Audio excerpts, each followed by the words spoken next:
Hey everyone, this is Laura Gadenik with Laura Gadenik Astrology, and I'm here to give you the update for March 2nd through the 8th, 2020. And I know I am a day late in releasing this video, but thankfully there wasn't really anything major that happened yesterday on Monday the 2nd. So with that said, Tuesday, today, March 3rd, 2020, we have Venus in Aries making a square to Saturn and Capricorn. And so squares, as I've mentioned in many other videos, are full of tension, conflict, challenges, and Venus, as we know, is the planet of relationships, love, how we relate, how we attract things to us. And as I talked about, I think last week or the week before, Venus in Aries struggles a little bit because Venus as a planet wants to unite and wants to agree and wants everyone to get along and wants peace and compatibility. But Aries is a sign that says, no, I first need to think about what I want. What do I need? Aries is more about me, myself, and I. Who am I? And so Venus in Aries is all about wanting independence and really asks you, what do you want in relationships? What do you want in relationships? And, sometimes the peace and compatibility and harmony must first come through conflict, through challenges, and through disagreements. That's just kind of, I think, in a lot of ways what Venus in Aries is about. And in addition, peace and loveliness, those Venusian topics, harmony, they must first come through potentially some kind of conflict or disagreement. Saturn in Capricorn especially is all about boundaries, limitations, fears, what we fear, tests and trials, commitment and integrity. And oftentimes these limitations are things that we can impose on ourselves. Sometimes they're imposed from the outside world or from someone else or from an authority figure. But they're, usually imposed upon us so that we can work through them, work to try to achieve that which feels impossible, trying to overcome those fears or overcome those limits and go through those tests and trials, quote unquote, successfully, or overcoming something.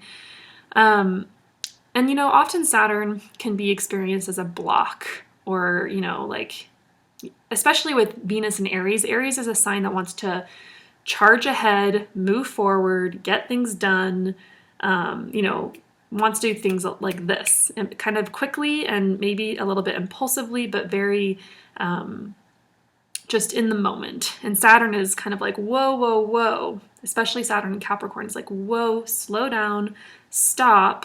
We need to think this through and develop a system or a structure to make this work.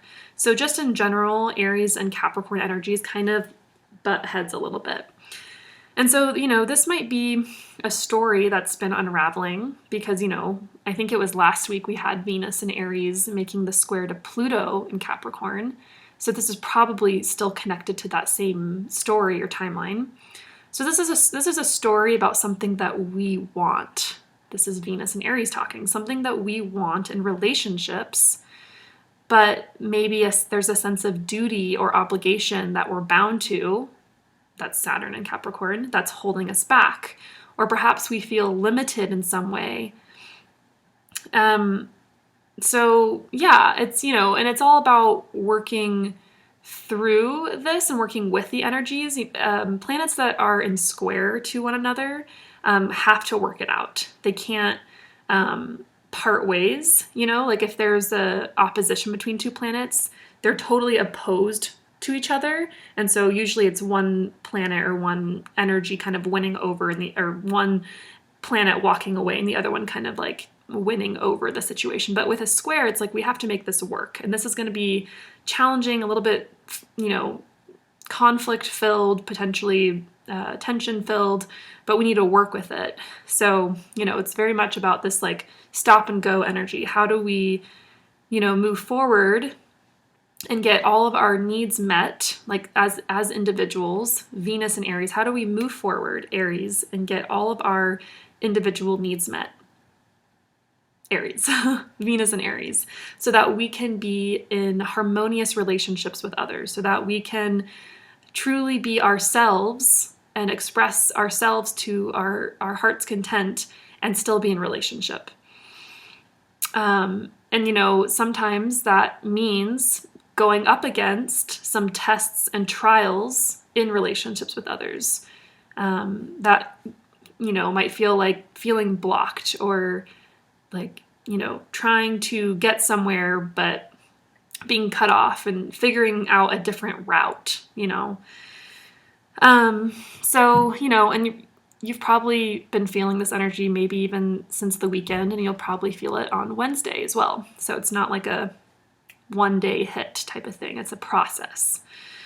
Okay, so Wednesday, March 4th, we have Mercury, which is still retrograde, going back into the sign of Aquarius.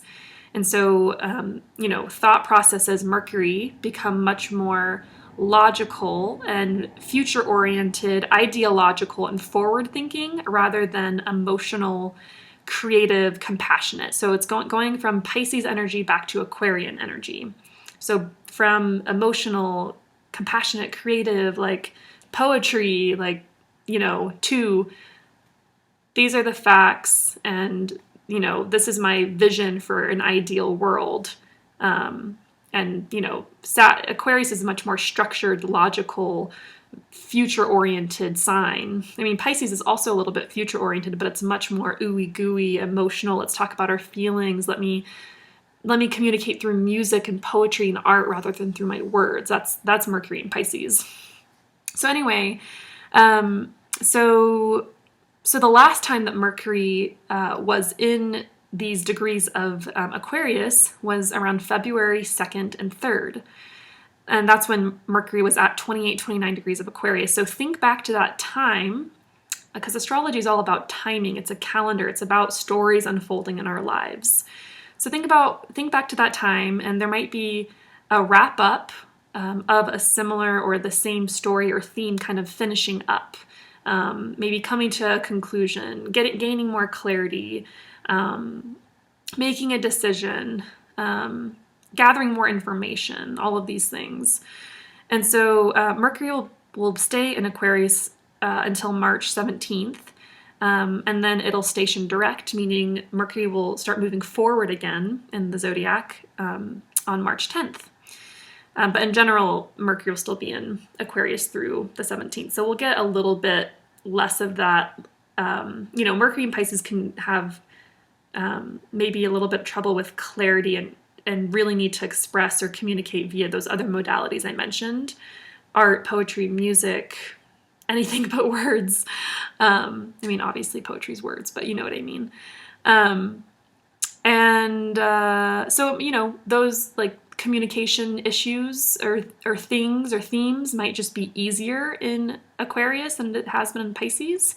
So just, I would say, observe and notice and take note of, yeah, what was happening around the 2nd and 3rd of February and what's coming back up. Are those themes coming back up for you?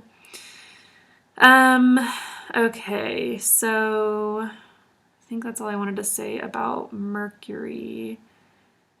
Oh, yeah, so, I mean, this is kind of, you know, this isn't only this week. I kind of gave you a little bit more information, but when Mercury stations direct on March 10th, you know, and I've talked about Mercury retrograde as being a time for review, reflection, processing, thinking things over, especially in terms of whatever house it's traveling through for you. So if it's traveling through your 10th house, you might be thinking, what do I want to do with my life? What career trajectory do I want to go for?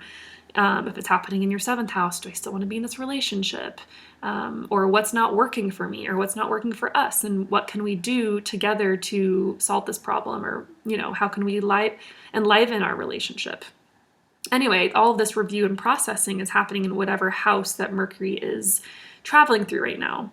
And so once it stations direct on March 10th, there might be, once again, kind of a sense of conclusion or clarity or kind of knowing the next step. those types of themes. Okay, so later on the day, March 4th, Mercury is also making a sextile to Venus in Aries, and this is right before Venus actually goes into Taurus. And so, you know, whenever Mercury makes aspects to other planets, it's kind of like giving them a voice, giving them like a microphone. And this is kind of an idea from Austin Coppock, an astrologer that is on the Astrology podcast. But he brought in that idea of giving another planet the microphone or the speaker. And I really like that analogy. So this is helping to give Venus a voice or some clarity around what she wants in relationships, because Venus is about relationships. And remember that whole Venus-Saturn story that's playing out right now. So it might help bring some cool logic as well to cool the fire of Aries, because Venus and Aries can be very passionate and impulsive, and so, you know, Mercury in Aquarius, an air sign, very logical, can bring some cool logic to the picture, and which can help separate from the emotion. If it's very emotionally tense, this will be very helpful to gain clarity in yourself before communicating to others. And then, so right after that, same day, March 4th, Wednesday, Venus moves into Taurus. And so Venus is in rulership, we say, when she's in the sign of Taurus, because Taurus and Venus have similar goals. Venus wants to enjoy the beauty of the world around her. She wants to enjoy the pleasures that life has to offer. And in Taurus is all about physical pleasures, sensual pleasures, things that we can experience with our physical bodies and with our taste buds. And so this is really all about like drinking the best wine and gourmet foods and taking baths and getting a massage. And so this is a really lovely place for Venus to be. And so we might just all be getting a little bit more sensual when Venus moves into Taurus. But before, there's also kind of an aspect or element of surprise, because Venus will be making a conjunction with Uranus. And Uranus, as I've talked about before, is the planet of surprises, can be upsets. It can also be revelations, revolutions, what's radical coming into mind. It can be, I think I mentioned changes. It can be kind of drastic changes, or even, Uranus is a planet that demands that we be our authentic self. And so, Venus representing relationships, this can really be about making relationships revolutionary or bringing revelation into relationships, or it could create a sense of instability, but definitely changes are on the horizon for relationships. And there might be, doing relationships differently. Uranus is all about doing things differently, doing things that are outside of the box. There's going to be upsets potentially and readjustments needing to be made. So it's all about kind of how you roll with it. It could present some challenges, but ultimately Uranus is the planet about freeing us to be who we truly are. And so although that might be a little bit challenging at first, ultimately it's for the best, I would say. But I'm getting ahead of myself. Before, Venus isn't making the conjunction with Uranus on March 4th. She's just moving into Taurus. Venus makes the conjunction with Uranus on Sunday, March 8th. So all those things will be, and you might feel it kind of leading up to that. As soon as Venus does move into Taurus, there's going to be a sense of leading up to that. And then Sunday, March 8th might be the moment of being freed in some way through some sort of change or adjustment. Also happening Sunday, March 8th is the Sun will be making a conjunction with Neptune and Pisces. So the Sun is kind of generally just represents our awareness, our consciousness, our will. Wherever the Sun is transiting is kind of like those topics whatever house it's transiting through, those topics are coming up to the limelight to be kind of just brought into your conscious awareness. And Neptune, so this can have some positives and negatives. Conjunctions between planets can bring out both. So, Neptune is a very dreamy planet that is based on ideals, potentially illusions, and also this idea of myth. What feels just out of grasp, that feels mythological almost, or too good to be true, or just what do you yearn for? It's kind of a yearning energy. So the positives of the Sun conjunct Neptune and Pisces are connection, totally connection with other people, merging, feeling lost in someone else in some way. That can be both good and bad. But definitely a sense of connection, of compassion, of understanding someone else's perspective or being in their shoes on a very feeling level. This is, in a water sign, Pisces, it's all about emotions. It can also be idealism, that sense of yearning, the grass is always greener on the other side of the fence, and really yearning for that side of the fence.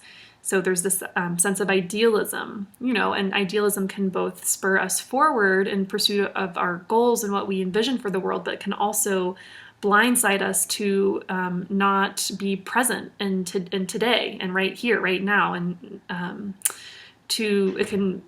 it's a form of escapism, really. It can be. So back to the positives, that there's can also be the sense of spiritual oneness. Great day for meditation, for doing any spiritual pursuits or self-reflective pursuits, getting in touch with your emotions. Definitely good time for creative output. If you're involved in any creative projects, work on those on Sunday. Definitely. So things to be careful of are being blindsided and making decisions with rose-colored glasses on. Because remember, Neptune can be very elusive and mythological. And myth can be both beautiful and blinding. So just be careful, There's potential for confusion and fogginess, potential for having low energy. The sun represents our vitality, and with Neptune, it can be hit with this sense of confusion. Where am I going? What am I doing? I don't have energy to do anything. And just honor that if that's the case for you. Have a low-key day. Could also be careful of spiritually bypassing.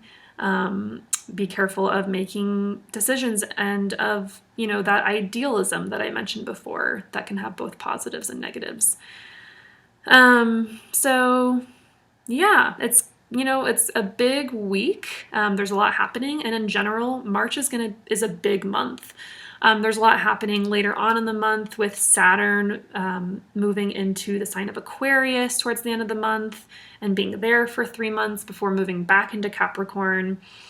There's going to be a Mars-Saturn conjunction, which is going to be this energy of stop and go. There's going to be, I think, Jupiter conjunct Pluto. There's a lot happening this month. There's definitely a lot happening. And I'll get into those, in later videos, but I just wanted to give everyone kind of a heads up and an idea of what's to come. So, and I would definitely recommend, making notes during this video on the days that I mention, and watching it again towards, maybe the middle of the week or at the end of the week, and making notes of, what happened on this day. Because oftentimes, we forget. We forget oh yeah, this happened, and on that day, Venus was square Saturn. Oh, that totally makes sense, So it's all about being, I think, mindful of what's, of the cycles that we're in, and the planetary cycles can help us, I think, live in deeper alignment with who we really are, and can help guide us as to how to direct our energies. So anyway, that's my 2 cents. I hope you have a wonderful week, and I will be back next week for another update. Bye.